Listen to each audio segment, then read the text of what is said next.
You alluded to the fact that you're going to talk a little bit about what you're calling the most significant development in international finance since 1971. It's an upcoming geopolitical shockwave. I do want to get to that, but also you have made a video about that people can go watch right now, including how they can position themselves to profit. It's at londonreal.tv/Jim. I highly recommend everyone watch this right when we're finished. Recently, I've watched interviews with both RFK and Trump who said they will end the war immediately. Like one phone call, it's over in a week. And fascinatingly, both saying kind of a similar thing. And quite frankly, Jim, I believe them both. I believe they could actually do it, and they will do it. You've watched both of those two men kind of campaigning. It's a very, very fascinating race with both of them in there. I'm kind of looking for a Trump-Kennedy ticket maybe at the end of it, but that's another story. Talk to me about what they're saying. Could it be done? And what do you make of those candidates right now? Well, first of all, I find both of them intriguing. Trump's, better known when he was president, but RFK is not exactly, the Kennedy name is not exactly unknown. I mean, I'll go back to the first election I could vote in was 1972, because at the time the voting age was 21 years old. But in 1968, as a high schooler with no money, a friend of mine and I hitchhiked from Cape May, New Jersey to Camden, New Jersey, a distance of about 80 miles, to hear his father, Robert F. Kennedy, speak. And so, like I said, I'm a 16, 17-year-old hitchhiking to hear RFK. That's how inspired I was by what he was doing at the time. Wow. How was the speech? The answer is, sorry, go ahead. How was the speech? Do you remember? It was great. I mean, he's inspiring, and he kind of, he came out of nowhere in the primary because Lyndon Johnson was running for president and Eugene McCarthy was holding his own in New Hampshire, and it was only at that point that RFK jumped in. But that's okay. You gotta pick your spots. Yeah, I've been on that bandwagon for a long time, but RFK Jr. First of all, sorry, the short answer to your question is yes. You could end it with a phone call. This is a war that never should have started. Okay, you could have stopped it with a phone call. Say, hey, okay, Putin, here's the deal. Ukraine's neutral; they're not joining NATO. Autonomy for the Donbass. Stop killing the Russian-speaking part of the population, and maybe a few other bells and whistles, some security guarantees from EU or NATO, and then that's it. Sign that deal and just go forward and let the politics take its course. So it never should have started. Okay, so then it starts. You could have ended it with a phone call just by saying, okay, got it, you're serious. I should have known that from the start. We'll do the same deal with one big difference, which is Russia will not give up the territory they've taken. They've spent too much money and blood to get there. So you want neutrality, you want no NATO membership, yeah, but we're keeping what we took. Because I always explain, there's so many sort of anti-Semites or anti-Israeli people, you find them in the United States, I'm sure elsewhere, these Palestinians. I keep explaining to them, I said, the Arabs invaded Israel 4 times and Israel won all 4 wars. When you win wars, you get to keep stuff. I mean, that's what war is about. Okay. Oh, get out of the West Bank. Well, no, they fought 4 wars. They won. They're 4-0.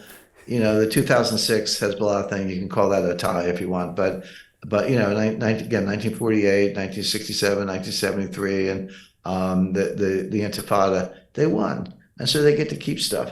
Well, Russia won, and they're going to keep stuff. That's the difference between pre-war and where we are now.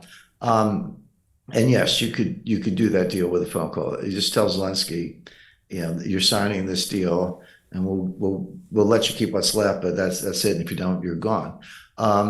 So they're right about that. Interesting that Kennedy's a liberal Democrat and Trump's a MAGA Republican, and they think the same thing. That's because they have a certain measure of common sense. But just again, not to get too in the weeds, but I'm coming to you.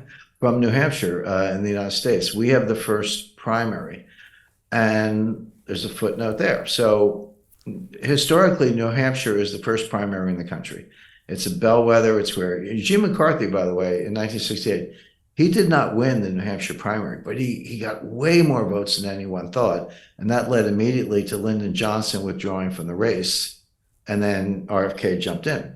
That was the sequence. McCarthy didn't win the New Hampshire primary, but he got like 38-40% of the vote against a sitting president. That was a shock. Who running for a second term? That was a shock. So that's kind of the reputation of New Hampshire. Now, what happened in 2020? Biden finished fifth in the New Hampshire primary. Fifth.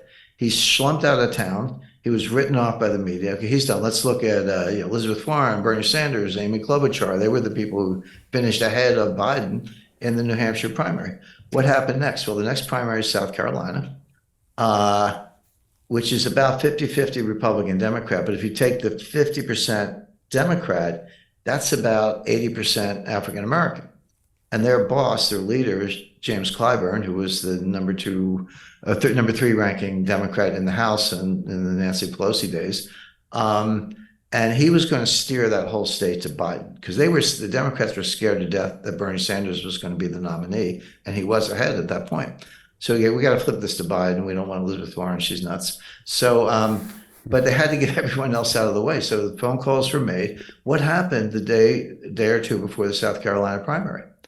Amy Klobuchar dropped out. Pete Buttigieg dropped out. I think Elizabeth Warren hung on for a few more days, but then she dropped out. Clyburn delivers the South Carolina Democrats to Biden. Biden wins the South Carolina primary after finishing fifth in New Hampshire. And the rest is history. He goes, and Sanders dropped out a few weeks later, and Biden becomes the nominee. So about 6 or 7 months ago, the Democratic National Committee says, well, we're going to change the primary calendar. We're going to say South Carolina goes first. Oh, no kidding. So that's a slam dunk for Biden. They don't want Biden to run in New Hampshire because he's like a sitting president running for re-election, and he might not win, or at least he might be Lyndon Johnson win, but not by enough votes. What they didn't seem to understand is that New Hampshire's status as the first primary state is a state statute. It has nothing to do with the Democratic National Committee or anything else. And again, here in New Hampshire, we have a Republican governor, and both houses of the state legislature are Republican controlled. So they're kind of looking at the DNC. We don't care what you say. We're going to have our primary when we have it. Now, if your guy doesn't want to run, that's up to him. But RFK Jr. says, I'm getting to the point here. RFK Jr. has said, I'm definitely running in the New Hampshire primary. My path to the nomination starts in New Hampshire. So now you've got this awful conundrum for the Biden people. It's like, oh, do we blow off New Hampshire? Well, how does that play out in the general election? You know, it comes down to a couple of votes. New Hampshire's got 3 electoral votes. It's not a lot, but if we're the difference, you know, you've alienated everyone in New Hampshire. How does that look? If you're running for president, you won't run in a primary. So RFK Jr. could win the New Hampshire primary.